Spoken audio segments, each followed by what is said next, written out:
Bueno, gente, hoy nos metemos con una de las bandas más importantes de la historia del punk, pero también una de las más impredecibles, creativas y políticas. The Clash. The Clash, la banda que demostró que el punk no solo son 3 acordes y escupir en el escenario, sino que también puede ser reggae, dub, hip hop, rap, funk y también escupir en el escenario. Exacto, vamos a recorrer un poquito de historia con datos reales, discos, cambios de formación, quilombos, políticas, giras rarísimas y todo lo que hizo que The Clash sea... bueno, The Clash. ¿Vos te acordás cómo conociste a los Clash? Creo que tenía algo así de 14, 15 años y escuché Should I Stay or Should I Go y le presté atención. Ya lo había escuchado muchas veces, pero creo que fue en ese momento en el que tenía por lo menos el conocimiento de inglés para poder entender lo que decían, y eso hizo que me meta mucho en lo que fue la historia de The Clash y también en su discografía, ¿no? Porque hoy Should I Stay or Should I Go, si bien es un tema como para sacar el sombrero porque claramente es uno de los más importantes, no es mi tema favorito. Es una banda que te genera eso, te genera de meterte, escuchar, entender qué es lo que pasa, leer un poco para ver de dónde vienen, porque realmente te dan mucha data. ¿Vos te acordás?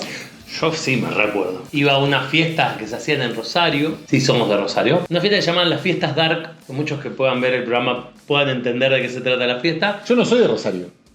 Es verdad. Yo soy de Paraná, soy de Entre Ríos. Es una fiesta que se hacía que era en un antro bello y sereno, que sonaba hardcore, punk, grunge, todo lo que no sonaba en cualquier boliche sonaba ahí. Una noche me acuerdo entrando con una birrita en mano, porque eran los de litro en ese momento.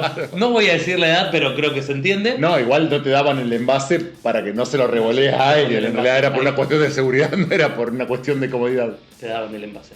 ¿Te daban el envase? Te daban el envase. Un peligro. Hermoso. Bueno, y ahí suena una canción que yo creía que la conocía de algún lado. No sabía dónde, pero la conocía. Era London Calling. Ese tema yo lo conocía, no sé de dónde, no sé dónde lo escuché, no sé cómo, pero ese fue el tema que a mí me hizo entrar y decir, che, ¿qué onda estos flacos que hicieron este tema que está recontra bueno? Sí, pasa que también London Calling es un tema viejísimo y seguramente lo escuchaste.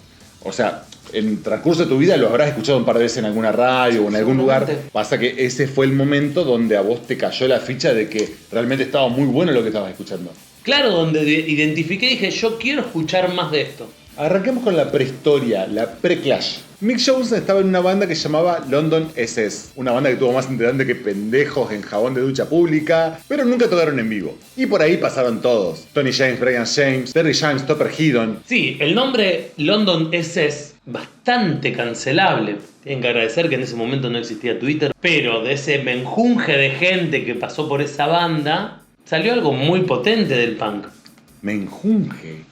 Qué buena palabra, menjunje. Sí. Como ese batifondo de gente.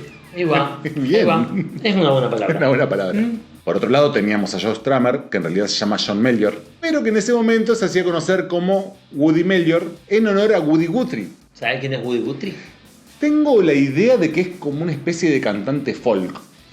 Exacto. Es conocido como el padre de la canción de protesta. Usaba el folk para meter letras de protesta, sobre todo más en lo que fue la Gran Depresión, donde él cantaba a favor de los pobres, de la gente sin laburo, en contra de las represiones y demás. Viene por ahí porque la historia de Joe Strummer y Joe Strummer en sí tiene mucho que ver de ir en contra de muchas de esas cosas.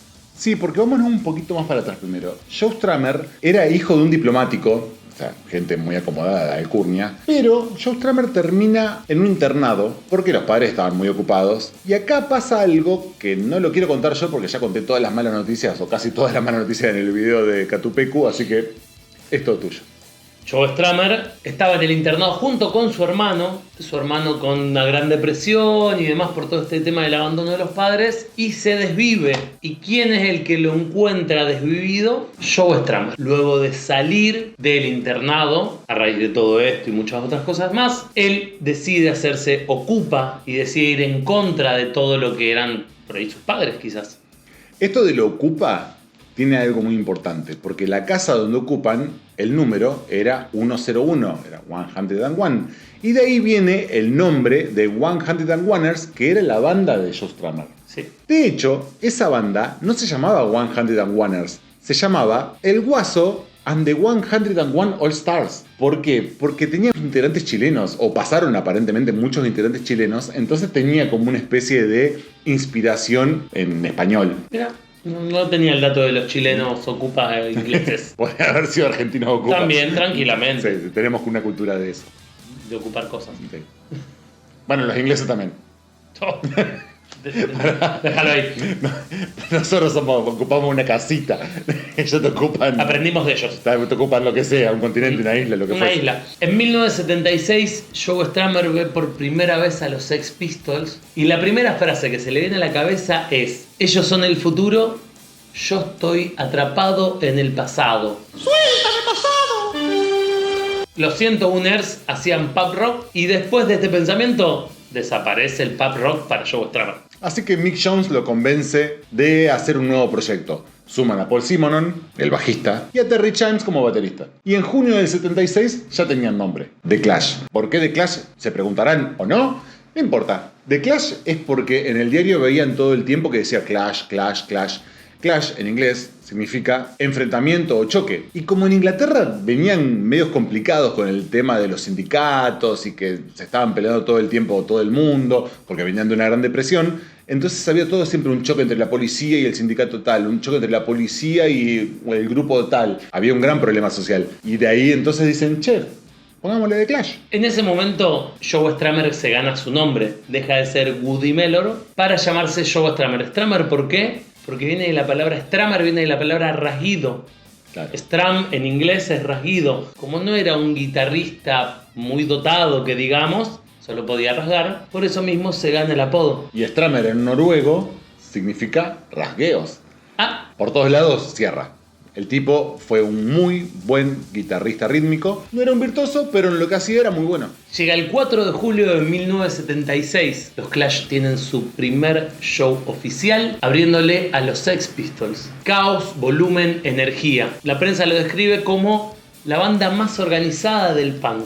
A partir de este momento deciden contratar a Bernie Rhodes, que era socio de Malcolm McLaren, como su manager. Y encaran la primera gira, el Anarchy Tour, en el cual tocan solo 3 fechas. Malcolm McLaren es el creador de los Sex Pistols. Es un hombre al que le importaba muchísimo la música. Entonces Bernie Rhodes era uno de sus socios comerciales para la música y es el que impulsa un poquito todo el tema de los Clash para que dejen de ser tan under y pasen un poquito más al mainstream. Al mainstream de ese momento, no confundamos al mainstream de Green Day con el mainstream de Clash. Pero bueno, gracias a ese tour, que fueron solamente 3 recitales, ellos consiguen firmar con CBS. Y ahí es donde todo el movimiento punk les grita: vendidos. Como siempre, porque cada vez que un grupo punk la pega y sale del under, son unos vendidos. Pero hubo uno en especial, que era Mark Perry, de Sniffing Glue, que los mataba todo el tiempo. Así todo, en 1977 sacan su primer disco, The Clash. Contiene uno de los grandes éxitos como White Riot, por ejemplo. White Riot viene de un carnaval que hubo en Notting Hill en 1976 y hubo una gran pelea entre jóvenes afrodescendientes y la policía. Y The Clash afirma que el problema lo arma la policía en realidad. Entonces, defendiendo a la juventud afrodescendiente, le pone el tema White Riot, que sería como Gresca Blanca o Disturbio Blanco o Los Blancos la bardearon. Que fue el primer single de la banda. Este disco también tiene temas como London's Burning, que es un cover. Exacto. Career Opportunities, y tiene una historia muy graciosa con uno de los temazos que es I'm so bored with the USA. En realidad sucede lo siguiente: Mick Jones le muestra una canción que estaba armando a Joe Strummer, que le estaba escribiendo a su novia, que se llamaba I'm so bored with you. Joe Strummer escuchó mal, entendió mal, disoció, no lo vamos a saber nunca, pero él lo llevó como I'm so bored with the USA. Y Joe Strummer decide escribir la letra en base a ese título que escuchó o creyó escuchar y arma una letra política en contra de Estados Unidos, que viene también de la mano de Bernie Rhodes todo esto, que bien lo estaba produciendo y donde él les dijo que no escriban canciones de amor, le dijo que escriban canciones sobre cosas que le pasaban, cosas que veían que estaban mal, cosas que no le gustaban. Cosas importantes. Claro, Joe Strummer lo tomó bastante a pecho. Porque la fórmula era: Joe Strummer escribía las letras y Mick Jones le ponía la música y armaba toda la canción. La versión estadounidense de White Riot salió recién en 1979 y era también una lista distinta de temas, porque en realidad cuando sacan el disco de Clash, CBS no pensaba que era lo suficientemente radial. En ese momento la difusión era por radio nada más. Entonces decidieron no sacarlo. Lo importaron y de hecho tuvo muy buenas ventas en importación el disco. O sea, el que llevaba lo vendía, pero no fue distribuido por CBS y vendido por CBS. Otro dato curioso del disco es que en la tapa hay 3 integrantes de los 4 de los Clash. Falta uno. ¿Quién es? Terry Chimes. Terry Chimes, exacto. Se va de la banda porque él pensaba que era un caos, que era un desorden, que no había futuro y por sobre todo porque no estaba alineado con los ideales políticos que los Clash estaban manejando en ese momento. Aparte, no alinearte con los ideales políticos en los Clash era como no alinearte con el 99.5% de los Clash. O 9. Había cierta parte artística también que no era política, pero era un 0,5%. Un tiki. Pero con la salida de Terry Chimes llega un momento clave que es donde entra Topper Headon, que para muchos fue el más talentoso de toda la historia de los Clash. El tipo tocaba el piano, la batería, el bajo y encima cuando grababan era súper prolijo. Un prolijo en una banda de punk siempre tiene que haber. Sí, sin duda. Cuando empiezan a hacer la gira de este disco, tienen un show en The Rainbow Theater donde se arma un quilombo bastante importante porque los tipos empiezan a arrancar las butacas, se las empiezan a tirar para todos lados. Se dice que arrancaron 200 butacas del teatro. A lo que Joe Strummer, cuando sucedió esto, dijo: se nota que estamos en el momento correcto, en el lugar correcto y haciendo lo correcto.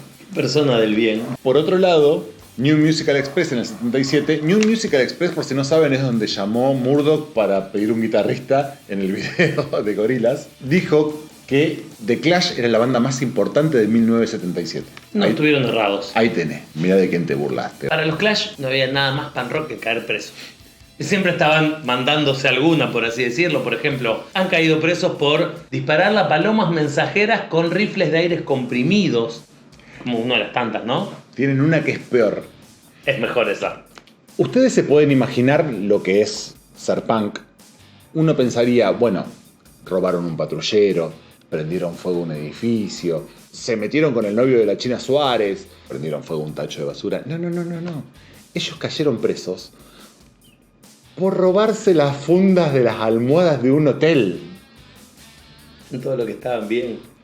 Unos locos forajidos. En el 78 sacan Give 'Em Enough Road, producido por Sandy Pearlman. El tipo venía de Blue Oyster Cult. Ese Blue Oyster no.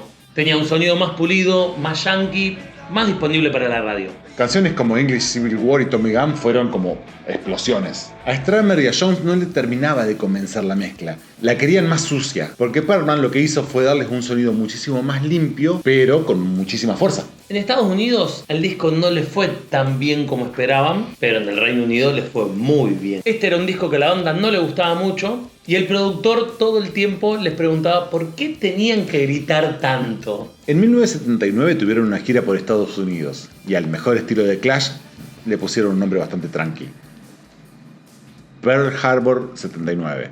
En ese mismo año sacan un EP que es exclusivo para Inglaterra, que se llama El Costo de Vivir, y tiene un temazo que es I Fought the Law, que por si no lo sabían, no es un tema de The Clash, es un cover. Ese tema es de The Crickets, que es lo que era la banda de Buddy Holly, que 2 meses después de morir Buddy Holly, entra Sonny Curtis como cantante y compositor y escriben I Fought the Law. Ahí tenés, eso es un datazo que no sabías. Datazo, no lo sabía, no lo sabía. Ellos tampoco lo sabían. No. Yo tampoco lo sabía.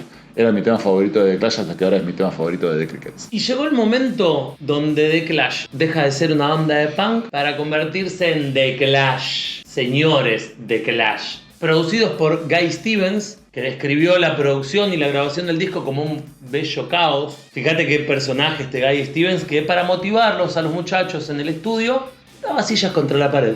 Ahí tenés, Charlas TED, aprender a motivar gente. Sí, un motivador nato. Ah, olvídate. Y el 14 de diciembre de 1979 sale Clancy de 21 Pilots. Escuchen Clancy, que es un discazo. Sí, es un discazo, pero no salió en esa fecha. Sale London Calling. Disco doble, fusión de estilos, portada histórica, Paul Simonon rompiendo el bajo en una foto de Penny Smith, que no quería la foto porque decía que estaba movida. Y terminó siendo una de las mejores tapas de discos de la historia de la música. La tapa del disco tiene la tipografía del primer disco de Elvis Presley, el homónimo, Elvis Presley.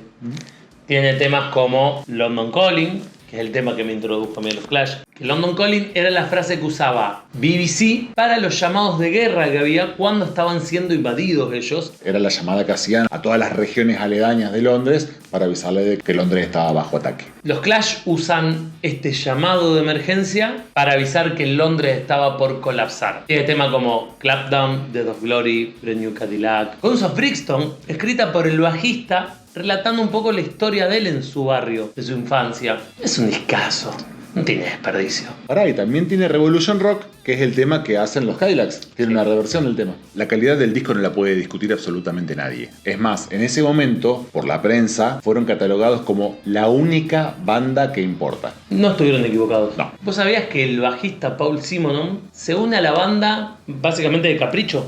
No sabía tocar el bajo. ¿Cuál fue su método para aprender a tocar el bajo? Escribió las notas en el traste del bajo y así iba tocando. Se aprendió.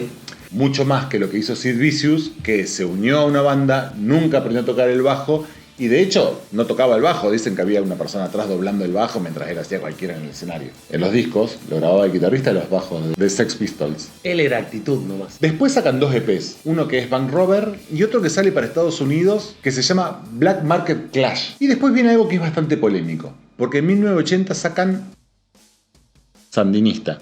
Un título que alude al Frente Sandinista de Liberación Nacional, que es un movimiento político nicaragüense de izquierda que tomó el poder en 1979 después de la Revolución Sandinista. Y el nombre proviene de Augusto César Sandino. Disco triple, 36 temas. Resignaron regalías porque no querían venderlo como disco triple, lo querían vender como un disco simple. El disco simple salía 5 libras, ellos lo vendieron a 5.99. En esta gran compilación tenés reggae, da punk, lo que te imagines.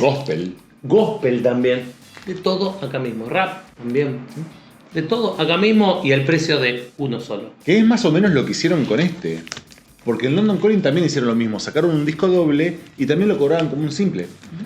Los tipos se nota que tenían muy arraigado su pensamiento y sus ideales. Ellos no eran del palo que decían, sí, somos de izquierda y estamos anti todo y vamos en contra de la industria musical, pero por otro lado te cobraban $100 una entrada. Firme siempre en sus pensamientos, en sus ideales. No como Madonna. No como Calle 13. De hecho hubo una gira que hicieron ellos, que hacían con Bowie y con Van Halen, que tuvieron un gran problema con la productora porque cobraban carísima la entrada. Ellos no querían permitir que los productores se abusen de esa situación. No querían ser parte del monstruo musical que lo único que le importaba era el dinero, como Malcolm McLaren. Es más, este disco tiene Magnificent Seven, que no tiene nada que ver con la película, que es la primera canción de rap hecha por un grupo de rock en Inglaterra, muchísimo antes de que hip hop explotara en el Reino Unido. Siempre un paso adelante los Clash. A ver, tuvo críticas divididas. Algunos lo amaron y otros lo criticaron pensando que era un disco horrible, una compilación, un sinsentido. Así todo le fue mejor en Estados Unidos que en el Reino Unido. Y ellos después deciden sacar en el Reino Unido una compilación que se llama Clash Rock, donde hacen una compilación de todo el material de todo el mundo y todo el sonido que es de Clash. Es la primera vez que le fue mejor en el mercado americano que en el mercado inglés. Siempre en el mercado americano eran mitad de tabla y top 10 en el Reino Unido. En este caso no, lo aceptaron mucho mejor en América que en Reino Unido. Año 1982. La banda por dentro llena de conflictos y peleas. Topper Headon, el baterista, con problemas graves de adicción. Pero así todo, logran sacar un disco. ¿Y qué sacan? Combat Rock. Es raro el tema de Combat Rock porque en principio iban a ser varios EPs o iba a ser un LP que se iba a llamar Rat Patrol from Fort Bragg. Decirlo rápido. Rat Patrol from Fort Bragg. Ahora decirlo más rápido. Rat Patrol from Fort Bragg. Imposible. Menos mal que le pusieron Combat Rock. Y tiene temazos. Should I Stay or Should I Go, Rock the Casbah, Straight to Hell y Know Your Rights. Éxito total en Estados Unidos, en TV, videos, giras. Explota el Clash por todos lados. Pero a Topper Headon lo echan por sus problemas de adicción, obviamente. Y vuelve Terry Chimes. Porque el que se va cuando lo echan, vuelve cuando lo llaman. Pero también esto es como una especie de principio del fin de The Clash. Para. Un datito de color de Should I Stay or Should I Go. Tiene pequeñas frases en castellano.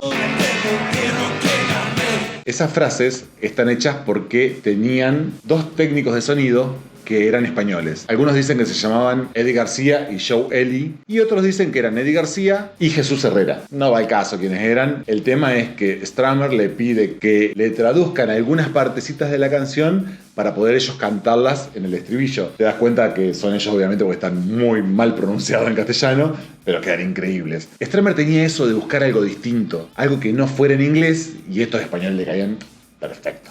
Tengo el frío cuando soplo. No tiene sentido alguno, pero queda fantástico. Es buenísimo. En el 83, la tensión que había dentro de los Clash explota. Joe Strummer y Paul Simonon deciden tomar la decisión de echar a Mick Jones de la banda. Fue una de las decisiones más tristes de la historia del punk. Uno de los fundadores. No es que sacaron a Terry James de nuevo. Estaban sacando una gran parte de lo que era la composición y de lo que era el alma de The Clash. Pero Mick Jones se va y arma Big Audio Dynamite, que se vuelve una gran influencia en lo que es rock electrónico y trip hop. Y mientras tanto, los Clash presentan nueva formación. Joe Strummer, Paul Simonon, echan a Terry Chance de nuevo. Siempre yéndose.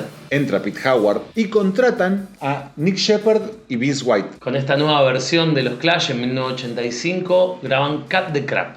El disco producido enteramente y dirigido por Bernie Rhodes, el cual metió baterías electrónicas, algo muy raro. Estaba anunciando el fin de lo que iba a ser los Clash. Y en 1986 sepultamos a los Clash de una vez y para siempre. Porque es la disolución para siempre de los Clash. Literalmente los Clash mueren ahí. Nunca más se vuelven a juntar. Después de The Clash, Joe Strummer se dedicó a varias cosas, por ejemplo la actuación, Straight to Hell, Mystery Train, A Higher Contract Killer. Y siguió haciendo música, hizo un par de soundtracks, sacó un disco solista, Earthquake Weather, y después termina formando su última banda, que fue Joe Strummer and the Mescaleros, con el que editan este disco que fue el segundo, Global Agogó. Hermoso disco y hermoso nombre. Strummer tenía algo con el tema de las distintas culturas, porque de hecho él era muy fanático de Andrés Landero, que es el rey de la cumbia colombiana. No sé si será porque su padre fue diplomático y habrá estado en varios lugares, pero él como que se embebía mucho de las culturas. Un dato curioso, en el 91, Should I Stay or Should I Go vuelve a revivir por una publicidad de unos jeans Levi's. Lo loco es que los jeans Levi's representan por un lado a los trabajadores, porque son pantalones de trabajo o eran pantalones de trabajo, pero en el momento que vuelven a poner esta canción en el mapa, representaban algo de moda, algo totalmente banal. O sea, algo en lo que los Clash van totalmente en contra. Otro dato más. Mick Jones trabajó con una banda argentina. Trabajó con los Cadillacs haciendo coros en Malbicho. Trabajó en la producción de ese disco y también aportó algunas guitarras dentro de ese disco. No son ajenos a lo que sucedía de este lado. ¿No? Y el 22 de diciembre del 2002, Joe Strummer muere por un problema cardíaco no detectado a los 50 años. Tengo un datito curioso que seguro no sabías. A ver. En la última presentación que hizo Joe Strummer en vida, obviamente, ¿no? Con los Mescaleros, en un momento tuve a tocar la guitarra Mick Jones interpretando un par de temas de los Clash, y esto alimenta el rumor de una posible vuelta de los Clash. Luego Joe Strummer muere, pero dejó grabado algo. Meses después de la muerte de Joe Strummer... Porque yo tengo un datito que vos tal vez no sabías. Estaba tan seguro de la vuelta de The Clash que hasta Strummer ya había programado de que durante el día iba a grabar en el estudio con Mescaleros y por las noches iba a reunir a los Clash y se iban a juntar todos a grabar. De hecho, con los Mescaleros grabó lo último antes de morir, que salió varios meses después, que fue el último disco que sacó, que fue Streetcore. Discazo también de Joe Strummer y los Mescaleros. Si lo pueden escuchar, escúchenlo, lo recomiendo, con auriculares. Si lo pueden escuchar, chicos, tienen Spotify, tienen YouTube Music, tienen YouTube, pueden escucharlo en cualquier lado, escúchenlo. Si tienen ganas, básicamente era eso. Tengan ganas, escúchenlo, métanle un poquito de huevos. En el año 2003, los Clash ingresan al Rock and Roll Hall of Fame, pero ellos lo rechazaron, porque no estaba Joe Strummer, no estaban todos para hacerlo. Una actitud respetable, muy respetable de parte de ellos. Esto no era lo último que íbamos a saber de integrantes de los Clash. No, porque lo último que yo vi, por lo menos, o que vimos nosotros, de Paul Simonon y Mick Jones, fue la participación que tuvieron con Gorillaz en Plastic Beach en el 2010, que no solamente participaron en la grabación del disco, sino que aparte estuvieron en la gira promocional del disco. Y en el 2013 sacan Sound System, que es un box set que está lleno de material, tiene muchísimos discos de los Clash, tiene muchísimo material inédito, y la verdad es que es hermoso, aunque sea para verlo en fotos porque es muy caro y es complicado de conseguir. El 14 de junio es mi cumpleaños, por las dudas. En fin, la influencia de The Clash fue enorme. Bandas como Rage Against the Machine, Green Day, Rancid, Libertines, U2, hasta los Arctic Monkeys le deben algo. The Clash toma el punk, le da una vuelta de rosca y lo convierte en algo político, mezcla de géneros, asume riesgo de sonido, hace un todo, algo divino. Una banda que se animó a experimentar, a crear, a fallar, a pelear, pero sobre todo a hacer alguno de los mejores discos de la historia. Dejen en el comentario su disco favorito de los Clash. Ahora, si comentan que es Cut the Crap, probablemente los denunciemos por un comportamiento sospechoso. Raris. Qué orgánico te salió todo ese call to action. Los amigos de Cuatro Ojos van a estar re contentos con vos. Chau. Chau. No, pará. Tenemos una cosita más que supimos de ellos. Sí, algo más tenemos de ellos, lo último. Miren.